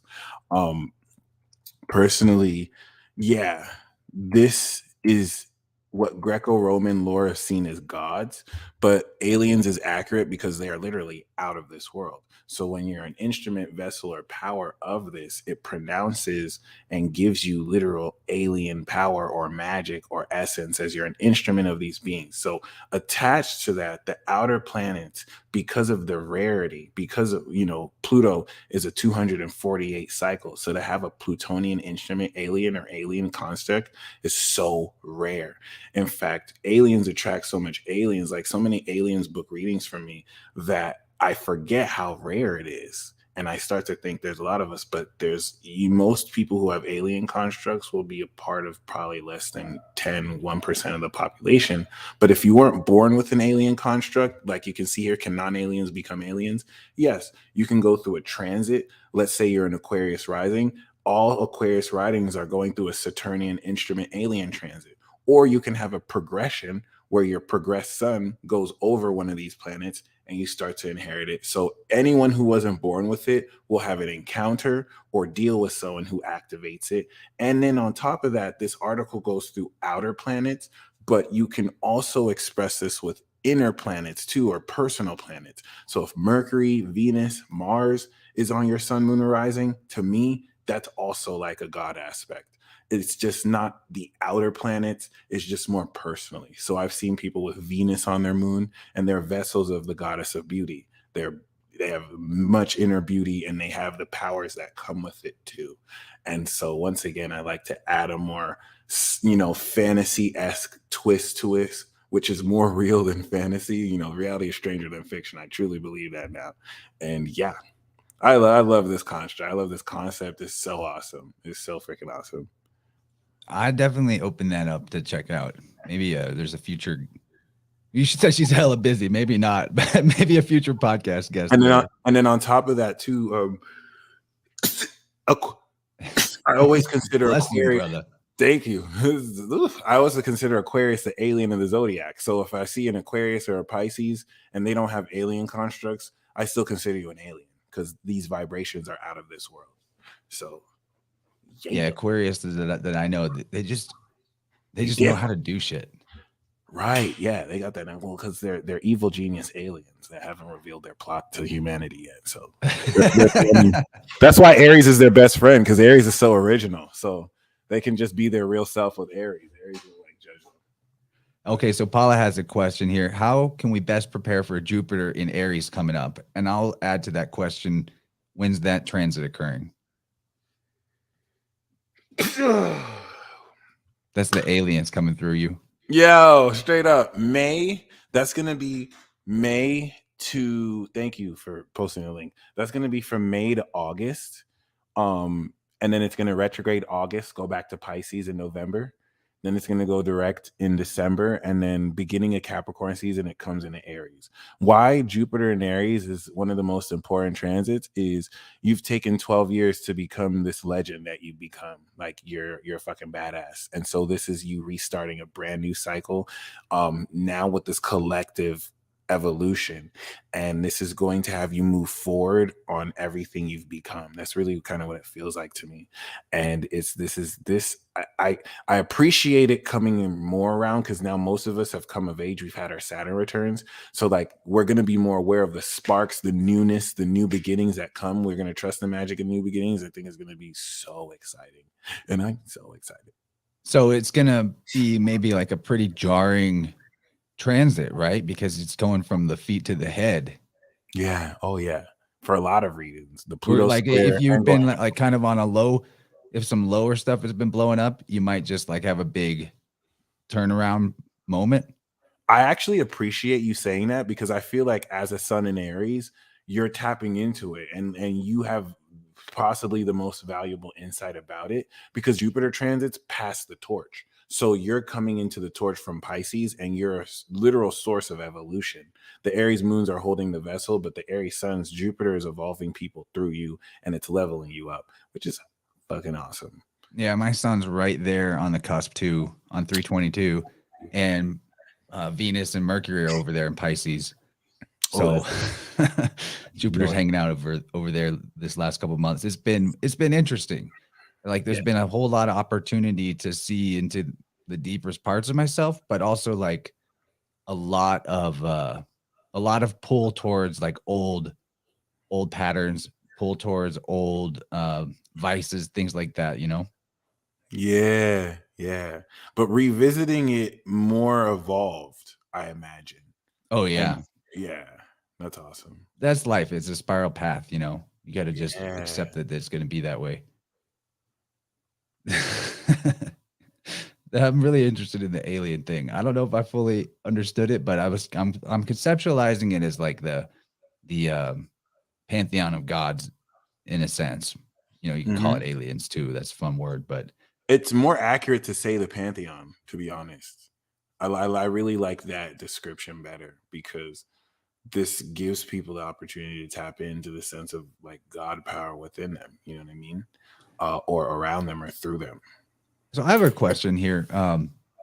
Okay, so we're already kind of hitting on the idea earlier that the forces are acting through humanity, and it makes things look like big conspiracies that are as much just a trend in the cosmic weather as anything else. What do you think about how do you think that there's on purpose encoding of mythological concepts into society at large through media spells and things like that? Like, what is the purpose behind that? Do you see a lot of that?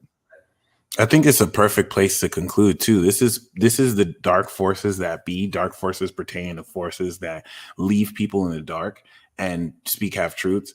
This is them having their cake and eat it too. Because if we now put everything into perspective, so much of this deception is to blind you from the fact that there's worlds beyond this world and that everything is just this play, so that it limits your power, it limits your expression. So a lot of the mythology is encoded through symbolism through predictive programming, literally use us as vessels to do the collective bidding of these people who kind of use these symbols. And it's not even as simple as that, because we are also the manifest of these dreams, of these mythologies, or of these expressions. So this is also how they play out through us. But I really love how you asked that, because yeah, it's flung in our faces. But the greatest trick the devil ever made is to convince you it doesn't exist. And this is where you see the good cop, bad cop, the postmodern fake science that sells you on this illusion of materialist reduction, but then the pseudoscientific faith healers that sell you on this quasi pseudo intellectual view of spirituality. And all of that is a distraction to distract you from the actual truth, of like how we're all connected and we were beyond this. I think this illusion of separation makes us forget that we are all beyond this. This is just our avatar. So that's what we're all awakening to. And it's exposing the collective forces that benefit from us forgetting that we live beyond this, and who want to trap us in this limited state of thinking and being, out of fear of being exiled, called delusional, called crazy. So, I think what we're doing here as a collective is the most revolutionary thing. And I'm honored to be doing that with y'all. I love it, man. I actually kind of feel like even, the dark forces you're talking about, they are our own servitors that we created when we were our own ancestors long ago. As I don't know, an experiment to see just how far we could take the game of limitation, perhaps, or maybe from some traumatic experience we created for ourselves that gave us that original ancestral trauma that gave the ego a little too much of a prominence. Not that ego is all bad, like we need it too, but right. What I'm thinking is that just all of this is in service of the imperial self. Whatever version of an archetype comes to you, whether it's in a fallen state or an ascended state, it's there to serve you. And if it comes at you in a way that you don't like, or that is seeming destructive or harmful, it's because it's trying to point to you where inside yourself you're holding on to that fallen version of the archetype, and you release, you set your demons free, basically, because you've left them caged inside yourself, and you don't let them change by ignoring them. What you add your attention to, what you pay attention to, what you recognize is what is able to then flow again and evolve and change and level up and grow. Kayla, you got anything for Mike before we peace out soon? That'll only be a 4-minute answer. Yeah. For a Gemini sun? No. Right. You go on a tangent for an hour. Right. Which I fucking love, but I hate it too, because I'll be like, I'm only gonna say this for 5 minutes, 2 hours later. 3-hour video. It's crazy. No. I don't know. You're awesome. So keep doing what you're doing. We appreciate you. Much appreciated. You told us that you got plans to do more World War. But what about new music coming? Been working on anything? I'm writing a song right now. So basically Taurus season is going to come up, and I'm going to put out my Taurus season EP. And every season from there for the next 2 years, I'm going to just drop an EP every month. So I just want to get on it, be in advance, and just get more creative. Yeah, and I love what you've been doing recently with bringing like fans on that have their own music that they're making. I think that's so awesome. Thank you. I mean, I got people I listen to on Spotify now make mixtapes with their shit from watching you. Oh, no way. Yeah, like that. Dude, I love that dude's son, the Pisces. Yeah. Shout out to him. That's what's up. Yeah, I'm actually gonna play us out whenever we in a minute. I'm gonna play us out with another one of your music videos, so people if they miss the beginning, they can see just how litty that gets. Appreciate you, man. Yeah, yeah, dude. I'm gonna also book a reading with you because I've not done enough exploring of my own chart. There's always more to know, and I want to find out like all this high level shit that you pull out of people's charts. You know, like where's my archangels at? I know about the 4 royal stars, but I never thought about them in that way. Right. The Aldebaran and Teres and all that. Yeah, it was new. It was a new technique that you know, and that's what I love about this cycle. Like everything that was a concept is now real. It's like I've understood it and can recognize it. So I'm looking forward to this next cycle. Let's get it. Yeah, man. Thank you for being on tonight. You're the man. We should do this again sometime. Oh, I'm with it. We can even do a segment on my channel too. I'm totally fine with that. Absolutely, bro. Well, we'll stay in touch. Peace talk. A few times a year. Yep. Yeah.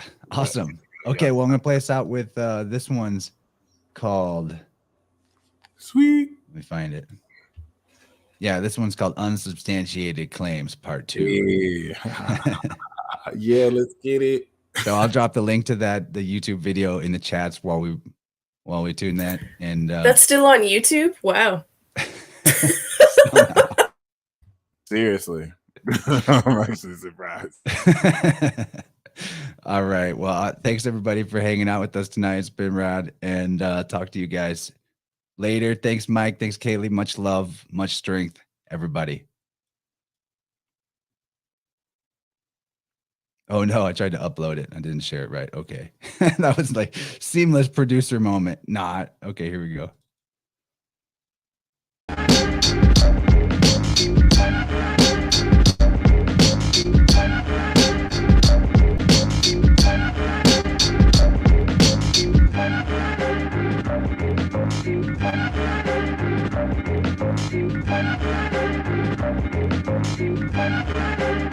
Look, BBC line, the UCNN line, the UCIA, and the NSA still spying on you. Ain't nothing changed from the days they lynch niggas. LeBron James called Karen a bitch, he's still a nigga. And that's a long way from Emmett Till. But they killing, stealing, dealing niggas still. First they rigged the vote, then they rigged the trial. Kicked Trump out, then you elected a pedophile. And Kamala Harris is the devil. Lock more niggas up than the beach got pebbles. Why Edward Snowden a flight risk? Why Will Smith on that flight list? The day I wrote part 1, almost lost my life. Walked out that car crash like shit, that's life. Ain't nobody like this on the mic. And the world still ain't shit like Tom Hanks a pedophile, Weinstein a pedophile, Epstein still alive, the media still telling lies. And it's like, what's the value of telling the truth when it's censored and blocked even when you show the proof? They tell me I'm a theorist and I'm like, so I'd rather be a theorist than a sheep like, yo. My mind critically thinking, your mind critically drinking the Kool-Aid. I'm too paid, you fake toupee. Can't nobody fuck with me. COVID-19, it's the 2020 Tuskegee. Meg never snitched on Tory. Tory never shot Meg. End of story. 6ix9ine snitched in the year of the rat. They sacrificed Kobe, now you're all wearing masks. Look at how they jipping you. First they make the virus, then they put them chips in you. It's like they think we scared to tell the truth. Yeah. Rest in peace, Isaac Cappy.